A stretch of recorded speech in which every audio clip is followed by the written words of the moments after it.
갈게요.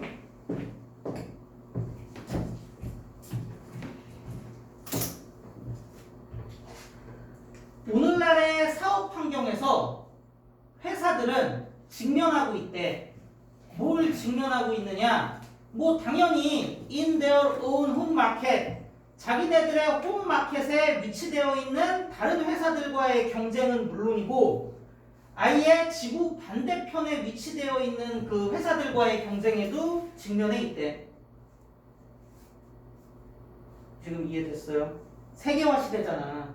오늘날의 펌들은 뭐 삼성은 당연히 자기네들의 홈 마켓에 있는 회사들과의 경쟁에는 원래 직면해 있었지. 현대 LG랑 싸웠겠지. 그것뿐만 아니라 이제는 아예 지구 반대편에 있는 애들과의 경쟁에도 직면해 있어. 애플이랑 싸우잖아. 세계화 시대니까요. 그래서 세계화에 따른 전지구적 경쟁에 대해서 이야기하고 있대요. 또한 한 국가에 뿌리를 두고 있는 어떤 소비자 트렌드가 퍼져나갈 수도 있어. 세계의 다른 파트까지. 지금 세계화의 결과에 대해서 계속 얘기하고 있는 거야. 그러니까 오늘날의 유행이라는 거는 한 동네에서만의 유행이 아니잖아요. 어떤 한 곳에 뿌리를 두고 있는 트렌드가 있다면 그게 다른 나라까지 퍼져나가갖고 전 세계적인 트렌드가 될 수 있잖아.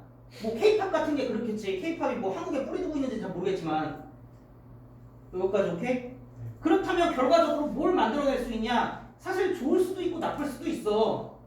그 회사의 기존에 있던 제품이라던가 비즈니스 모델의 마케팅 기회일 수도 있고 뭐 경우에 따라서는 잠재적인 위협일 수도 있어. 근데 기회든 위협이든 이런 트렌드가 전 세계적으로 퍼져나가는 그 경향성 자체를 막을 수는 없어. 시대가 그런 시대야. 그러면 여기서 뭐 얘기하고 있습니까?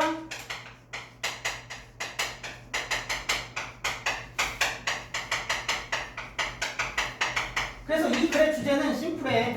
세계화의 여러 가지 결과들에 대한 이야기죠. 일국에서만 이루어지는 건 이제 없어. 그리고 그러다 보니까 게다가 어떤 한 국가에서 생겨난 정치적이고 경제적인 위기는 뭘 가지고 있냐? 전 세계의 소비자나 사업의 신뢰 지수에 중요한 임플리케이션, 함축적 의미, 함의를 가지고 있어. 이것도 오케이? 한 나라에서의 위기는 그 나라만의 위기가 아니야. 우리가 미국 대선 왜 그렇게 관심 가져? 솔직히 남의 나라인데. 우리나라한테 의미가 있으니까. 그쵸? 그래서 일국의 위기가 그 나라에만 위기가 아니지. 뭐가 됐어? 주제는 똑같아. 전 지구가 됐어. 이런 세계화 트렌드가 있는 모양이에요. 국어적으로 이해하셔야 돼요. 됐죠? 무슨 얘기인지 적을 거 있으면 적으시고. 문법적으로는 뭐 크게 할 얘기가 없습니다.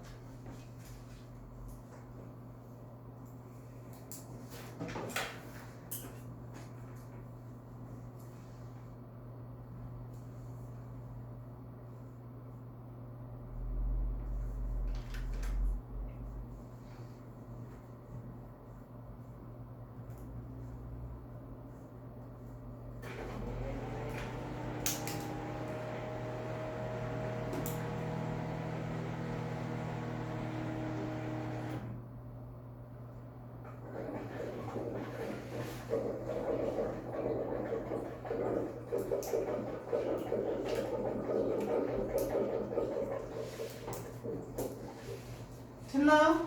해볼게요. 계속.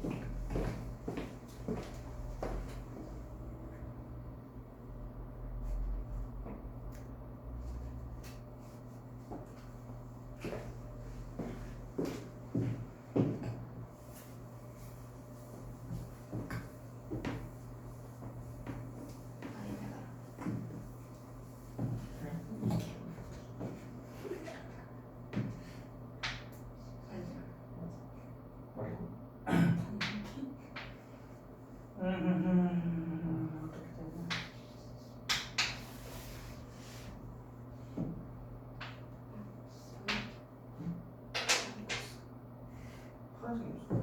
그 생겼더라.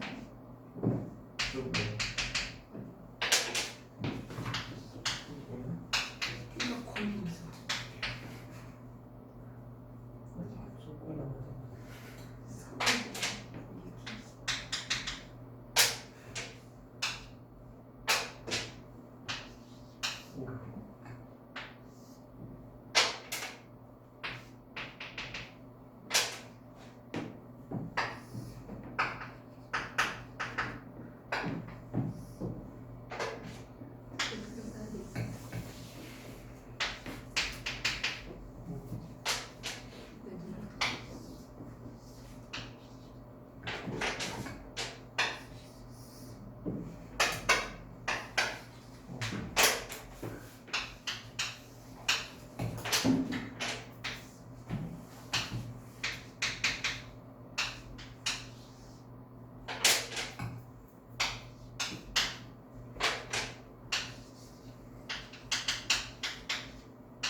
자, 계속 가보도록 할게요.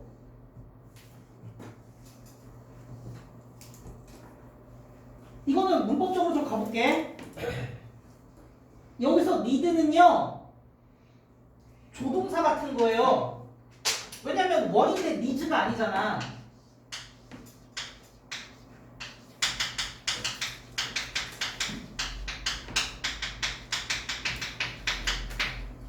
정도의 의미입니다. 자, 한번 볼게. 사람들이 뒤에 나오는 이거 이상을 볼 필요가 없어. 지금 됐어? 사람들이 이거 이상을 볼 필요가 없대. 무슨 얘기냐? 오늘날의 전지구적인 경제적 영향력, 경제의 전지구화를 알고 싶으면 뒤에 나오는 요런 애들 이상을 볼 필요가 없다고. 즉 뒤에 있는 요 애들을 보면은 경제적 전지구화의 어떤 오늘날의 그 강한 영향력을 알 수 있을 거래. 여기까지 됐어요? 뒤에 거 뭔지 모를 거야. 그냥 그 전지구화의 영향력을 보여주는 예지. 굳이 나왔으니까 말씀드리자면 2009년에 언폴드 일어나기 시작한 유럽의 국가 부채. 이게 뭐야? 근데 전지구적인 영향력. 그 다음에 미국의 서브프라임 모기지 사태. 전지구적 영향력. 됐어요? 굳이 말씀드리자면 유럽 국가 채무는 그런 거예요. 유로화 쓰잖아. 유로화. 이제 유럽 공동체 생겨가지고. 근데 옛날에 유로화 안 쓸 때는 개별 국가들이 경기 상황에 따라서 돈을 더 찍어내든지 덜 찍어내든지 해갖고 그 국가 경제 상태를 조절을 했거든. 근데 유로화로 통합되면 이제 이 짓을 못하지. 이해됐어요? 지금 무슨 얘기인지?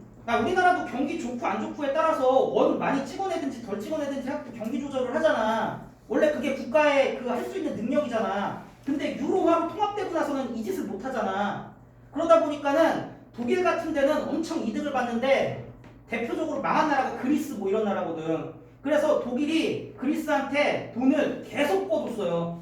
왜? 착해서? 그게 아니라 그리스가 무너지면 연쇄적으로 다 무너지니까. 그래도 못 버티고 그리스가 작살났죠 지금.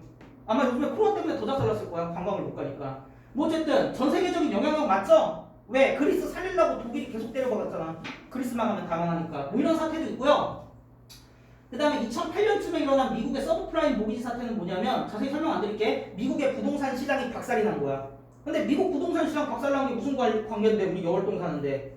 그게 전 세계적으로 파급돼갖고 2008년에 여러분은 그때 너무 어려서 잘 모르겠지만 2008년에 꽤 큰 경제 위기가 한국에도 있었어요. 그 서브프라임 모기지 사태 때문에. 그냥 부동산 위기라고 생각하시면 돼.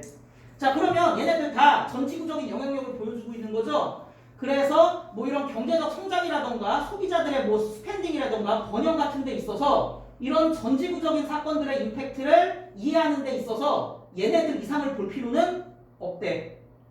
결론, 전지구적으로 일어난 경제적이고 정치적인 사건들은 분명히 뭘 가지고 있는 거야? 여러 나라의 혹은 여러 회사의 어떤 성장이나 아니면은 번영, 생존에 있어서 프로파운드 이펙트, 굉장히 깊은 효과를 가지고 있는 거지. 전지구적인 사회니까요. 그리고 또 어떤 사실도 주목될 필요가 있냐? whether or not 뭐뭐든 아니든 그 회사가 국제적으로 운영을 할 걸 선택하든 안 하든 아 우리도 전직으로 나가보자라고 하든 아니면 그냥 우리 안에서 만족할래라고 하든 니들이 뭐라고 선택하든 여전히 어떤 사실만큼은 변하지 않느냐? 저 글로벌 마켓플레이스 그러니까 전지구적인 시장에서 일어나는 변화에 니들이 뭘 선택하든 거기에 vulnerable 취약할 수밖에 없다는 게 주목되어야 한대. 오케이? 그냥 우리 동네에만 있을게요 라고 한다고 진짜로 있을 수가 없는 상황이라고요. 경제의 전지구에 대해서 얘기했습니다. 됐나요? 국어적으로는 일단 이해되셨어? 문법은 별거 없거든. 됐죠? 오케이. 적고 있으면 적어주시면